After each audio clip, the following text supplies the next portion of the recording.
한 주간 잘 지냈습니까? 우리 서로 한번 바라보면서 인사 한번 해볼까요? 예수님의 사랑으로 사랑합니다. 예수님의 사랑으로 사랑합니다. 여러분들, 우리가 사는 이 세상이 모든 가정들이 특히 화목하고 좀 사랑이 넘치면 얼마나 좋겠습니까? 하지만 어떻습니까? 우리 실제적으로 가정들을 보면 참 우리가 생각하는 만큼 화목하지 못할 때가 참 많이 있는 것 같습니다. 어쩌면 우리 중에 누군가는 오늘 아침에 부모님의 잔소리에 문을 쾅 닫고 나왔는지도 모르겠고, 또 서로에게 또 함께 가족 간에서도 마음의 상처를 안고 또 이 자리에 앉아 있는지도 모릅니다. 이런 우리에게 이렇게 사람은 뭔가 자꾸 상처가 나고 좀 깨지는 그런 모습들이 있는데, 여러분들 혹시 일본의 도자기 만드는 공법 중에 어, 킨츠기라는 것을 있습니다. 이 킨츠기라는 것이 뭐냐면은 이 깨진 도자기를 수리하는 공법인데, 이 킨츠기는 일본의 와비사비라는 정신을 근간으로 한다고 합니다. 이 와비라는 말은 불완전하다라는 뜻이고, 사비는 낡고 오래되었다라는 뜻이라고 합니다. 그러니까 킨치기 공예는 단순히 깨진 도자기를 수리하는 의미를 넘어서 삶의 불완전함을 받아들이고 그것을 아름다움으로 느끼며 감사하다라는 이런 와비 사비의 정신을 담고 있다고 합니다.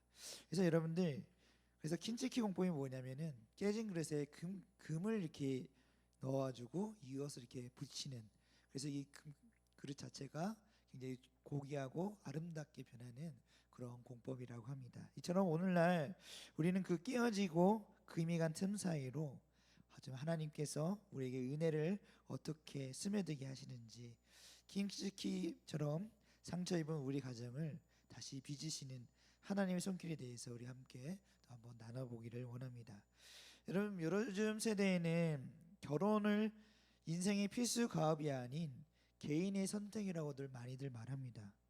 여러분들 가정 안에서 반복되는 갈등과 그리고 깨어진 관계들을 보며 차라리 혼자 사는 게 속편하다라고 가족을 고통이나 짐으로 느끼는 사람들이 점점 많이 늘어나고 있습니다. 내 성격표 하나에 울고 웃는 부모님들도 계시고, 또 나를 이해하지 못하는 형제와 내가 굳이 왜 평생을 엮어야 할까라는 그런 의문이 들기도 할 수도 있을 것입니다. 그렇다면 우리는 이 질문을 한번 던져봐야 합니다. 우리가 상처받기 쉬운 이 세상에서 하나님께서는 왜 굳이 우리에게 이 가정이라는 울타리를 만들어 주셨을까요? 우리가 가정을 바라보는 관점을 바꿔야 하는 이유는 가정이 단순히 인간의 편의를 위해서 만든 사회적인 제도가 아니기 때문입니다. 성경은 하나님께서 직접 남자 여자를 창조하시고 두 사람이 부모를 떠나 하나 되게 하신 하나님의 작품이라고 선포합니다. 그래서 결혼은 사람끼리의 가벼운 약속이 아니라 하나님께서 증인이 되시고 함께 하시는 거룩한 언약의 체결입니다. 그래서 그러므로 우리 가정의 설계자는 부모님도 아니고 또 나도 아닌 바로 하나님이시며, 그 설계도를 결코 쉽게 깨뜨려질 수 없는 단단한 사랑의 기반으로 만들어진 것이 바로 가정이라는 겁니다. 그런데 설계도가 완벽해도 우리 현실의 가정에는 늘 다툼이 존재합니다. 성경은 이런 갈등이 우리가 하나님을 떠난 죄의 결과의 타락 때문이라고 말합니다. 세상은 성격이 안 맞으면 포기하라 하고 또 손절하라라고 답하기도 합니다. 그렇게 속삭이지만 우리 하나님의 방식은 정반대입니다. 부득이한 상황에서도 우리가 화해를 먼저 권면하신 주님의 명령처럼 우리는 서로를 향한 책임을 다하고 그리고 사랑을 회복하기 위해서 끝까지 힘써야 합니다.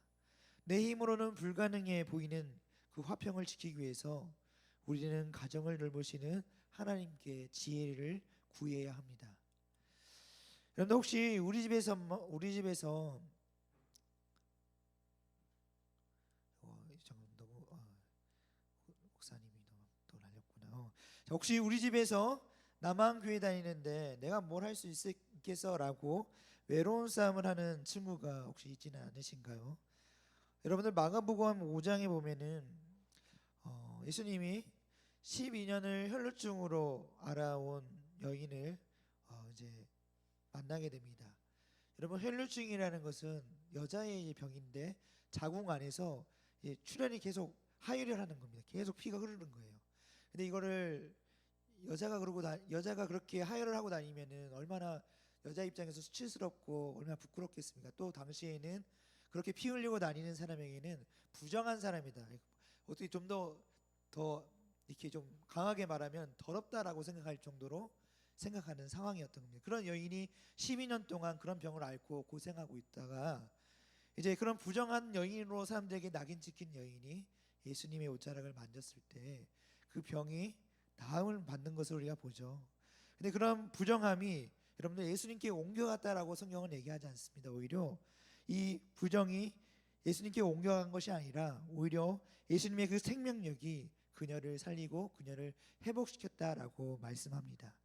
이처럼 여러분의 한 사람의 거룩한 삶과 어찌 보면 선한 영향력은 믿지 않는 가족에게 전달되는 강력한 통로가 되어집니다. 그래서 가정은 우리가 가정으로부터 멀리 떨어져 도망가야 할 그런 곳이 아니라 우리의 사랑과 섬김을 통해서 하나님의 살아계심을 증명해야 될 가장 가까운 선교지이기도 합니다. 결국 문제는 우리가 어떤 렌즈, 그러니까 어떤 안경으로 이 세상을, 이 가정을 바라보느냐에 보느냐에서 달려 있습니다. 세상의 렌즈는 가정을 나의 편안함과 개인의 행복을 위한 그런 도구로 보기에 마음에 안 들면 언제든지 단절하고 떠나도 된다라 말합니다. 하지만 성경의 렌즈를 보면 가정은 우리가 서로를 용서하고 용납하고 사랑하며 이해하고 하나님의 형상을 닮아가는 거룩한 삶의 현장이라고, 훈련장이라고 표현할 수 있습니다. 그래서 갈등의 원인을 단순한 성격 차이로 치부하기보다는 우리의 죄로 인해 깨어진 부분을 예수님 안에서 회복해 나아가는 과정으로 받아들일 때 우리의 가정은 비로소 하나님의 나라의 모형으로 점차 변화되어 갈 줄로 믿습니다.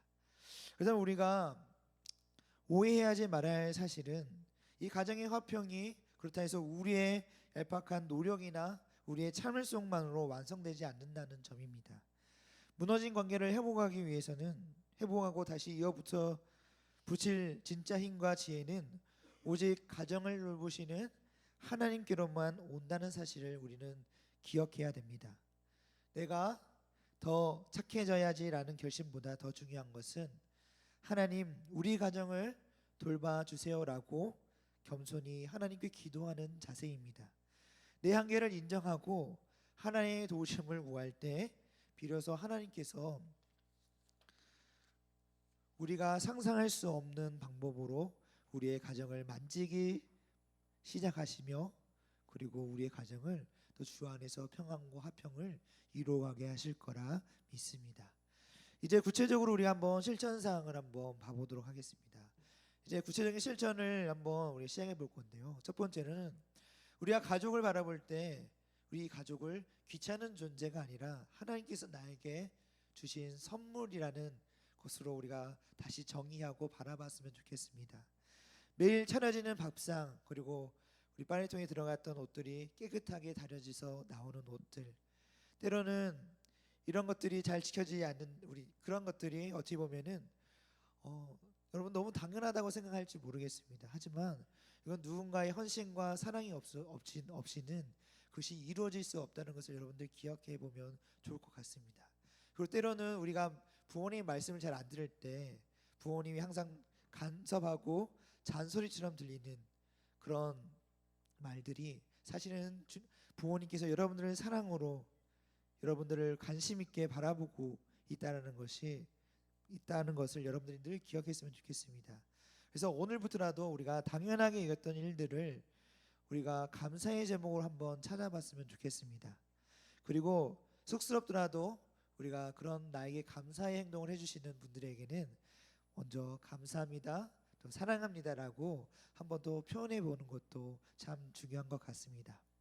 그 작은 감사의 고백을 쌓일 때 가족 사이에 얼어붙었던 부정적인 감정들이 눈 녹듯 사라질 것입니다. 그러면 여러분들 가족 안에서 우리 형제 자매에게 항상 고마운 일이 있으면 항상 고맙다고 말로 표현해 주기도 하고, 또 부모님에게 항상 사랑한다고 한번 말해 주시기 바랍니다. 그러면 여러분들 알게 모르게 겉으로는 표현 안 하실지 모르겠지만 속으로는 굉장히 기특해 하시고 엄청 감동 받으실지도 모릅니다. 그래서 여러분들 한번 부모님이나 형제 자매에게 할 수 있다면 사랑한다라고 고백해보는, 말해보는 그런 여러분들도 되기를 바랍니다. 두 번째 실천사항은 여러분들 여러분들이 가정의 피스메이커가 한번 되어보는 것입니다. 하나님은 우리 가정의 갈등과 분열이 아닌 사랑과 화평이 가득하기를 또 하나님도 간절히 원하십니다. 다툼이 생겼을 때 누구의 잘못인지를 잘잘못을 따지며 자존심을 세우기보다는 우리가 하나님의 관계를 회복시켜 주시기를 먼저 기도하고, 먼저 내가 잘못을 안 했을지라도 먼저 화해의 용서의 손길을 한번 내밀어 보시기 바랍니다. 여러분의 이 작은 용기와 먼저 건네는 이 화해 한마디를 통해서 여러분들의 가족들은 보이지 않는 하나님의 진짜의 사랑을 발견하게 될 줄로 믿습니다. 그래서 여러분들 항상 우리가 진짜 별거 아닌데 사소한 거 하나로 싸울 때가 참 많습니다. 그런데 그 사소한 것이 어느 순간 이 작았던 것이 커져서 감당이 안 될 때까지 커질 때가 있습니다. 그런데 너무 이것이 그러다 보면 자존심 싸움이 되고 서로가 어느 순간 말도 안 하는 상황까지도 가는 경우들이 있는 것 같아요. 근데 그럴 때 우리가 먼저 예수 그리스도께서 우리 죄인 되었을 때 먼저 화해의 손길, 용서의 손길을 내밀어 주셨던 것처럼 우리가 먼저 내가 먼저 잘못을 안 했을지라도 내가 먼저 한번 화해의 손길을 내밀어 보면서 서로가 한번 화해하고 나아가는 그런 용기 있는 여러분들이 한번 되어봤으면 좋겠습니다. 오늘 그러면 마지막으로 오늘 우리가 마음에 새길 말씀은 잠언 17장 1절 말씀입니다. 혹시 글자 보이시나요, 여러분들? 우리 한번 한 목소리로 한번 같이 읽어볼게요. 시작. 마른 떡 한 조각만 있고도 화목하는 것이 지옥이 집에 가득하고도 다투는 것보다 나으니라. 아멘. 여러분, 진정한 행복은 화려한 조건, 풍족한 그런 삶의 재물이 아니라 하나님이 주시는 그 화목함에 있다라는 것을 말씀합니다. 그러니까 아무리 사소한 콩 한쪽만이라 있을지라도, 떡 한쪽만 있을지라도 가정이 서로 사랑하고 그 안에서 서로를 이해하고 서로를 용납하고 서로를 용서해 줄 수 있는 그런 마음이 있는 가득한 하나님의 사랑이 가득한 가정이라면 그 콩 한쪽만 있어도 화목하고 행복하다라는 것을 성경은 말씀하고 있는 겁니다. 그런데 그와 반대로 아무리 재물이 많고 아무리 모든 조건을 다 갖추고 있을지라도 서로가 용서하지 못하고 사랑하지 못하면 그 아무것도 없는 것보다도 못하다라는 것을 지금 성경은 말씀하고 있는 겁니다. 비록 우리 가정이 지금은 깨어진 그릇처럼 보일지라도 하나님이 돌보시면 아까 우리 긴치키 공부처럼 그 안에 금가루를 발라 서로 이어붙였던 것처럼 하나님이 돌보시며 그 틈은 가장 빛나는 은혜의 자리가 될 거라 믿습니다. 그래서 하나님이 세우신 우리 가정이 예수님의 사랑과 구원을 경험하는 거룩한 곳이 될 수 있도록 가정을 돌보시는 하나님을 신뢰하며 매일 기도하며 나아가는 여러분들 우리 모두가 되었으면 좋겠습니다. 그래서 날마다 하나님의 사랑이 나에서부터 또 우리 가정으로부터 흘러가 이 모든 우리 가정 공동체가 정말 사랑의 하나님의 예수 그리스도의 사랑으로 흘러넘치는 귀한 복된 가정들이 또 되시기를 바랍니다. 우리 이 시간 결단 찬양 한번 해봤으면 좋겠습니다. 우리 감사